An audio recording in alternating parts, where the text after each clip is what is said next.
موجودہ دور یقیناً مصنوعی ذہانت کا دور ہے اور ہماری زندگیوں میں مصنوعی ذہانت کا عمل دخل اس حد تک بڑھ چکا ہے کہ اس کے بغیر دنیا کا تصور کرنا ممکن ہی نہیں۔ اگر ہم تھوڑا سا غور کریں تو اس نتیجے پر پہنچیں گے کہ صحت سے لے کر تعلیم تک، ٹیکنالوجی سے لے کے توانائی تک، آفس مینجمنٹ سے لے کر مضمون نویسی تک، تحقیق سے لے کر سائنس تک، ہر شعبے میں ہمیں مصنوعی ذہانت کے اثرات نظر آتے ہیں اور اس حد تک ناقابل یقین ہے کہ اس کا فائدہ پوری دنیا میں اٹھایا جا رہا ہے۔ آج ہم آپ کو بتائیں گے کچھ ایسے ہی شعبوں کے بارے میں جہاں مصنوعی ذہانت کا کردار نہایت اہم ہے۔ اس میں سب سے سرفہرست ہے صحت کا شعبہ۔ صحت عامہ ایک اہم شعبہ ہے جس میں مصنوعی ذہانت اہم کردار ادا کر سکتی ہے۔ پاکستان جیسا ملک جہاں عام لوگوں کے لیے صحت کی سہولیات تقریباً نہ ہونے کے برابر ہیں،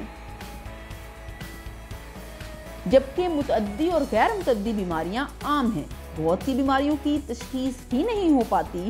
مصنوعی ذہانت کی مدد سے بآسانی بڑے پیمانے پر بیماریوں کی تشخیص اور ان کا علاج بھی ممکن ہے۔ اے آئی کی مدد سے چلنے والے آلات ایکس ریز، ایم آر آئی رپورٹس کو سکین اور ان کا تجزیہ کر سکتے ہیں۔ مریض کے ڈیٹا کا تجزیہ کر کے ڈاکٹرز کسی بھی طرح کے ممکنہ خطرے کو بھانپتے ہوئے اس کا تدارک صحیح وقت پر کر سکتے ہیں اور اسی طرح بیماری کو جڑ پکڑنے سے قبل ہی اس کا علاج کر لیا جاتا ہے۔ سرفہرست شعبوں میں دوسرا شعبہ تعلیم کا ہے۔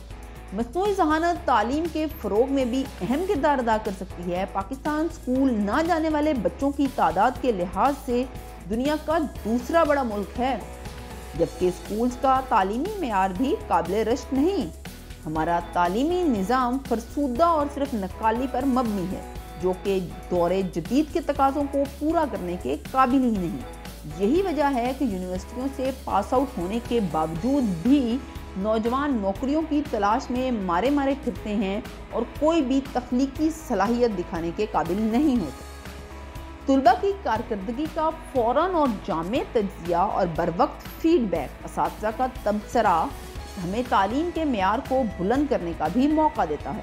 تعلیمی میدان میں مصنوعی ذہانت کا ایک اور فائدہ یہ بھی ہے کہ اس کے لیے بہت بڑے پیمانے پر وسائل اور انفراسٹرکچر کی ضرورت ہی نہیں، بلکہ صرف ایک موبائل یا لیپ ٹاپ اور انٹرنیٹ کی مدد سے گھر بیٹھے اب دنیا کے بہترین تعلیمی اداروں اور ماہرین سے کسی بھی مضمون کی رہنمائی لے سکتے ہیں۔ معیشت یا کاروبار۔ معاشی میدان میں اے آئی اہم کردار ادا کر سکتی ہے۔ پاکستان کی آبادی کا بڑا حصہ ایسا ہے جو ابھی تک بینکنگ سیکٹر اور ٹیکس نیٹ سے باہر ہے، جس کی وجہ سے بینکنگ کے بارے آگاہی کی کمی یا روایتی بینکنگ تک رسائی حاصل نہ ہونا ہے۔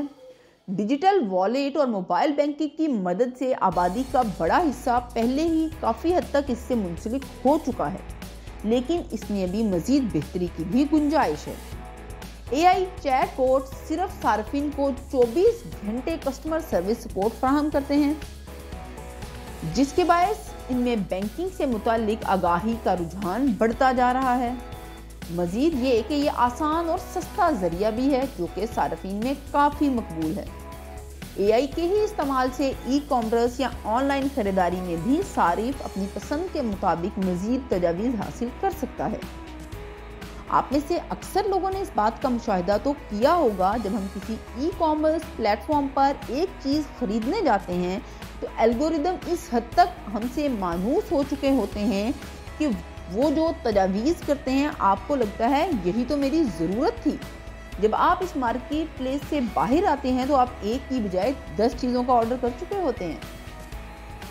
انسان کو شروع سے ہی اس بات کا خطرہ رہا ہے کہ کہیں اس کی اپنی ہی تخلیق کردہ مصنوعی ذہانت جس تیز رفتاری سے ترقی کر رہی ہے مستقبل میں اس کے لیے خطرہ نہ بن جائے۔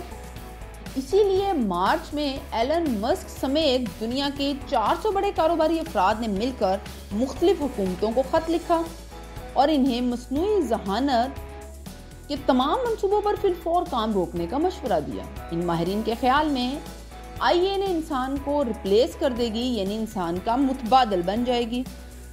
آپ کو ہماری یہ ویڈیو کیسی لگی؟ کامنٹ باکس میں ضرور بتائیے۔